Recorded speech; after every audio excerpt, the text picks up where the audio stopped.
नमस्ते अनि हार्दिक स्वागत गर्दछु ठुल्दाइका ठुला कुरामा। साथीहरू, आजको भाग 3 एपिसोडमा मैले तपाईहरुलाई ल्याउँदैछु। म सानो बाल्यकालमा मेला महोत्सवमा मैले व्यापार बिजनेस लिएर मेला महोत्सवमा जाने गरेको हुन्थे र एक दिनको घटना म तपाईहरुलाई भन्न चाहन्छु। जाजरकोटको मेरो घर रुकुम जाजरकोटको चाउले चौरबाट गुज्जर भैँसी यानि कि सिङ घुमेको ठुलो भैँसी हजुरआमाले पाल्नु भएको थियो।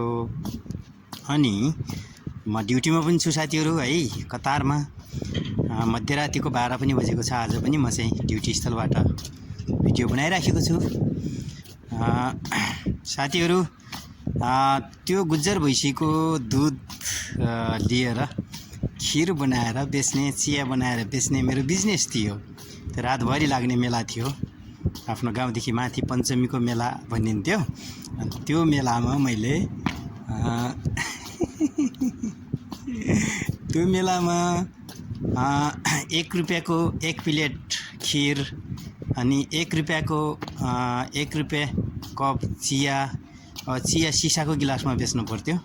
एउटा चियापत्ती लिने 1 रुपैयाँको 1 प्याकेट पाउँथ्यो अनि अलिकति चिनी लिने 1 रुपैयाँकै चिनी लिने।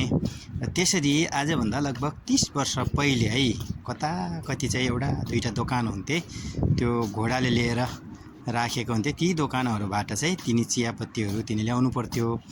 अनि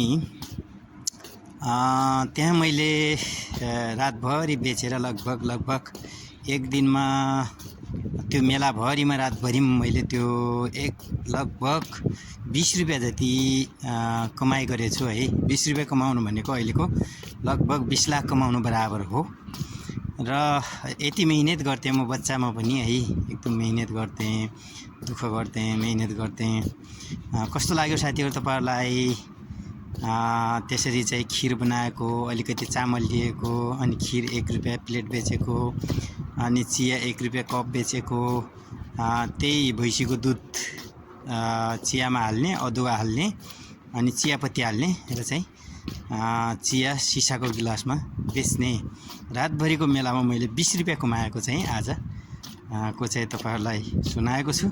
यहाँ ड्युटीमा हिँडिरहेको छु र कति बेला लाइट क्लियर देखिएको छ, कति बेला देखिएको छैन।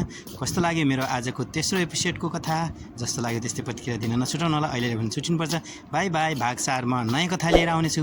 बाई बाई साथीहरू। शेयर, सब्स्क्राइब, लाइक, बेल आइकन घन्टी अन गर्न नछुटाउनु होला। बाई।